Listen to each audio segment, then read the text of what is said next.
Matt's Garage here. Wanted to talk to you guys about servicing your transmission. So we're dealing with an AOD here in my 90 town car, and we're going to drop the pan off, which is the way you need to do it. Never go to a quick lube and get them to flush it.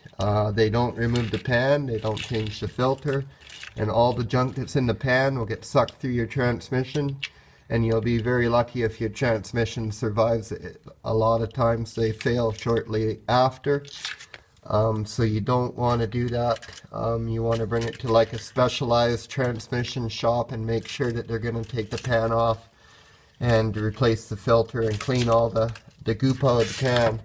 Now if you're doing it yourself, the first step is to clean around the pan.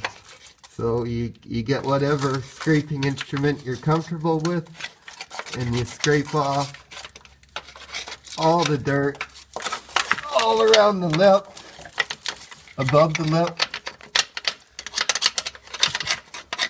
anywhere you can get.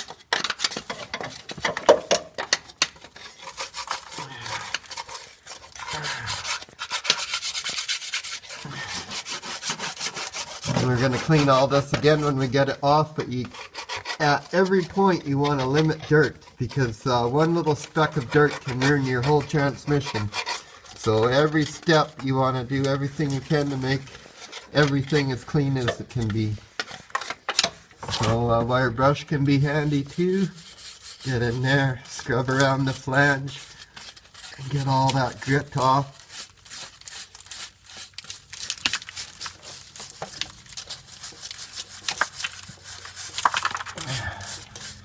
While you're under here, you might notice my custom exhaust pipes. I eliminated the catalytic converters on this car, and I don't have a tubing bender, so.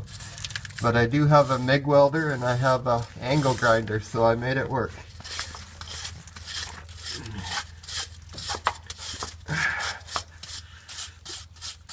Okay, and then if you have it available, you got an air gun. Watch your eyes here, Nash. You want to blow around there too.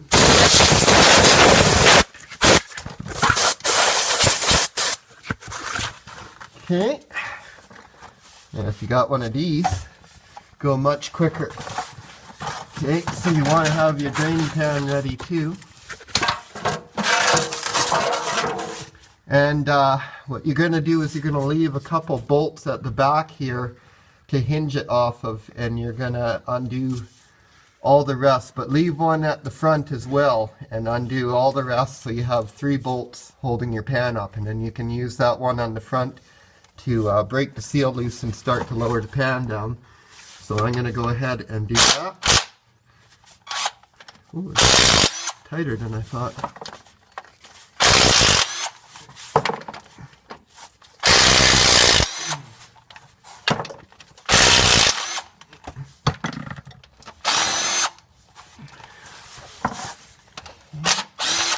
So I'm going to skip that one and leave it.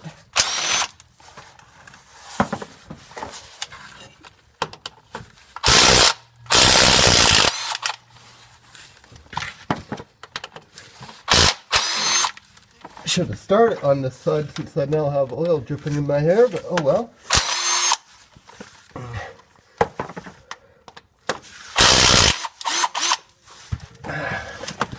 Okay.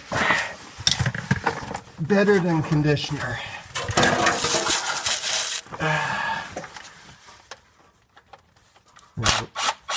Lastly, that one.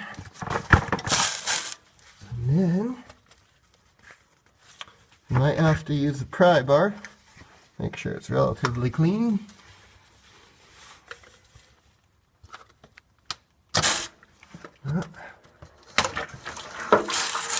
And of course I'm spilling a lot. That's why we have cardboard.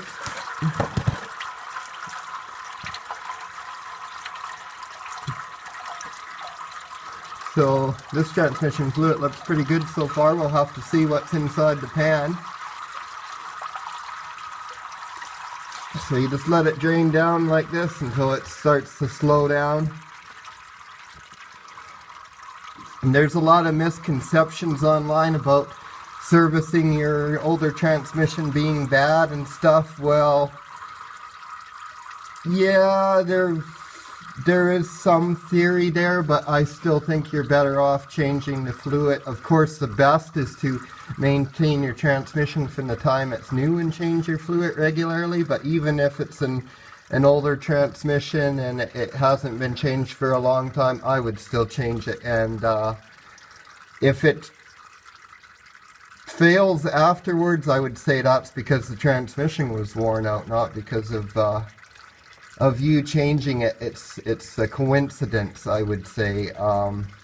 People who say that grit in the fluid is what's adding the friction to help it continue to drive, sorry, no, I don't buy that. Your fluid it's under hydraulic pressure. It needs to seal in places. When it gets broken down, it's thinner.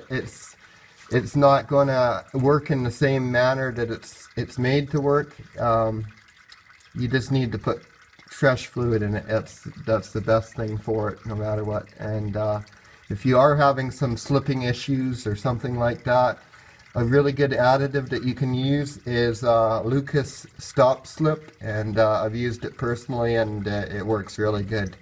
It's a band-aid. It's not going to fix your transmission, but it'll buy you some time. So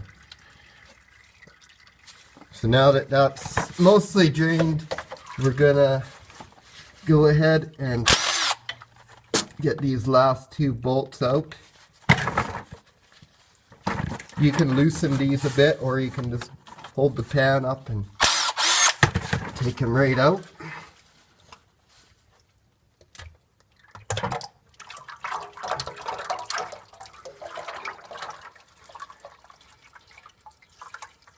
There we go.